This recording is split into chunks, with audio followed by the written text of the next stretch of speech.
Muito bem, Tiago. Vamos à última pergunta. E a última pergunta seria um pouco mais prática.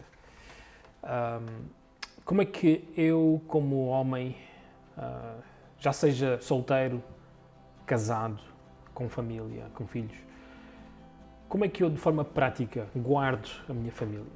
Como é que eu cultivo e guardo a minha família? Como é que eu faria isto? Eu tenho que agarrar então nestas duas palavras, cultivar e guardar, e aplicar em todas as esferas da minha vida. Então, por exemplo, se eu sou casado, eu tenho que aplicar isto no contexto de estar casado. Então eu tenho duas funções quando eu estou casado e quando tenho filhos, não é? Eu tenho a minha esposa e eu tenho os meus filhos. E como é que eu cultivo e guardo? Eu preciso estar pronto para isso. Então eu preciso me equipar, eu preciso estudar as Escrituras. Não há forma de o fazer, não é? A prova disto, eu levanto este argumento, é que Adão, para o fazer, teve que receber de Deus isto. Eu, para o fazer, é a mesma coisa. O homem não pode fazer nada, não é? Se não vier da pessoa de Deus. Este quadro até é apresentado em João capítulo 15, pelo Senhor Jesus. E está a falar da esfera espiritual, de que ele é a videira verdadeira, não é? E os discípulos então, né, são os ramos e produzem frutos. E ele até mesmo diz, sem mim nada podeis fazer.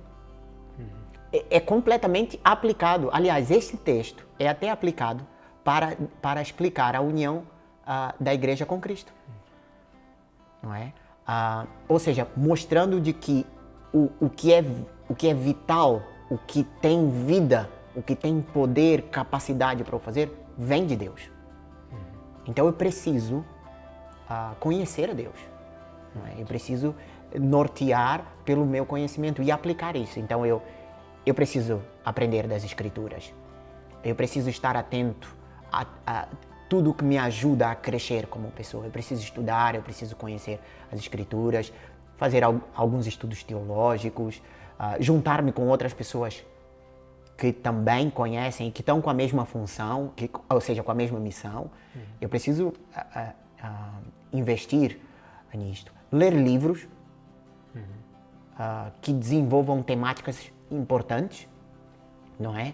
Por exemplo, a questão do evangelho, a questão do papel dos pais com os seus filhos, como marido, no trabalho, não é? Nós temos bons livros que ensinam como trabalhar para a glória de Deus. Enfim, isto permeando em todas as esferas. Então, temos aqui o homem casado, com filhos, com esposa, exercendo isto. Agora, o solteiro não tem... Aliás, até levanta essa pergunta. O solteiro pode exercer a masculinidade?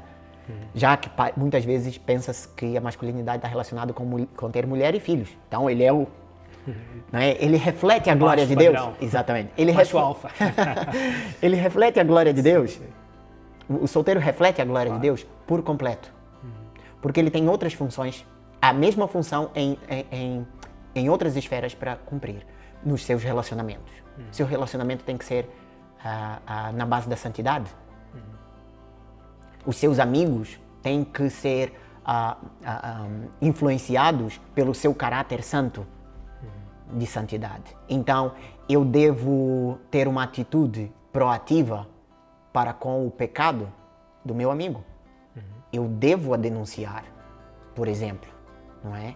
O meu amigo também deve pastorear o meu coração e dizer, está mal aquilo que tu estás a fazer. Sim. Então, isso tudo vem do quê? Estudando as Escrituras, não é? E deixando a nossa vida, o nosso coração, ser julgado por outros, não é? Provérbios demonstra isso através da amizade, não é? Que o amigo afia o outro como ferro com ferro, que deixa pronto. E a ideia de afiar é pronto para o corte. Né? Está pronto, é um instrumento próprio, bem preparado para ser utilizado. Então a ideia é esta. Eu devo desenvolver amizades que me afiem, que me deixam prontos, me deixam maduros, capaz de ser efetivo na minha função. Não é? E rejeitar coisas que não vão cumprir com este objetivo. Se calhar deixar alguns amigos faria mesmo muito sentido. Diz-me com quem andas e eu te direi quem és. Não é? Cresci com com o provérbio dizendo quem se mistura com porco, farelo come. Não é? Então, é um pouco esta a ideia. E também, neste relacionamento, nesta ideia de relacionamentos, também temos algo relacionado com a igreja. Não é? A igreja precisa também sofrer esta influência, ou receber essa influência por parte do homem. O homem precisa ser alguém que está pronto para defender fisicamente, muitas vezes. Pode acontecer. Temos visto situações complicadas, por exemplo, no âmbito da igreja perseguida. Não é? Atiradores que entram para dentro de uma igreja, não é? Como aconteceu nos Estados Unidos o ano passado, creio eu. Sim. Que aquele atirador teve que ser impedido por outros crentes armados. E a chacina que nós vemos nos países africanos e asiáticos, sim, nós vemos isto, não é?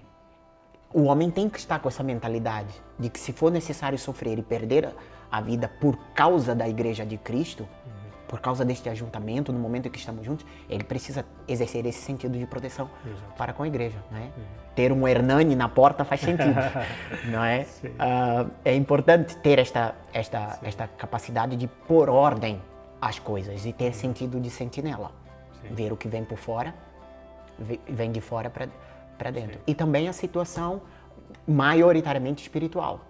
Falsas doutrinas, eu só posso rebater isso com conhecimento das Escrituras. Desde a forma mais agressiva até a forma mais sutil. Sim. Eu acho que a sutileza do veneno é ainda pior, porque são poucos os que conseguem detectar. E eu tenho que ter essa perspicácia de saber que ali está um ensinamento errôneo para a igreja. Eu sou chamado para preservar a Igreja de Cristo. Não é? Então essa esfera de cultivar, trabalhando e guardar, protegendo, ela permeia todas essas esferas. No relacionamento com a mulher, com os seus filhos, no relacionamento de amizade e também no relacionamento com a igreja. Eu acho que basicamente se resume a tudo isto. Conhecer as Escrituras e fazer e ser obediente a ela, andar no sentido de obediência. Sim.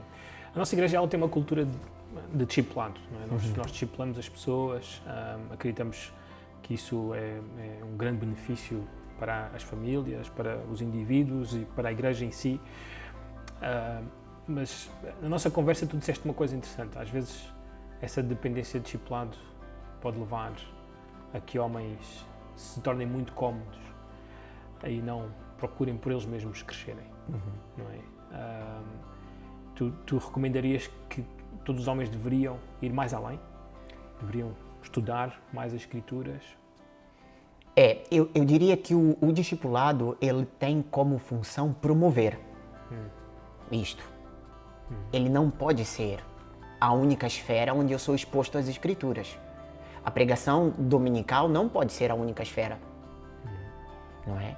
Porque, por exemplo, Deuteronômio capítulo 6 chama o homem a ensinar a sua família. Primeiro diz, amarás, pois, o Senhor teu Deus de todo o teu coração.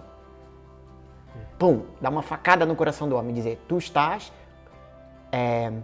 implicado nesta responsabilidade. Tua, primeiro do teu coração. E depois agora tu inculcarás a teus filhos. E dela falarás, não é? Andando pelo caminho, ao deitar, ao levantar. Isso é interessante porque às vezes a falta de falar significa que estas palavras que o Senhor ordena não estão no coração. A pessoa não fala, porque a Bíblia é clara, não é? A boca fala do que o coração está cheio. Exatamente. Se não está lá, não é? E por norma, quando não existe instrução bíblica, existem princípios humanos.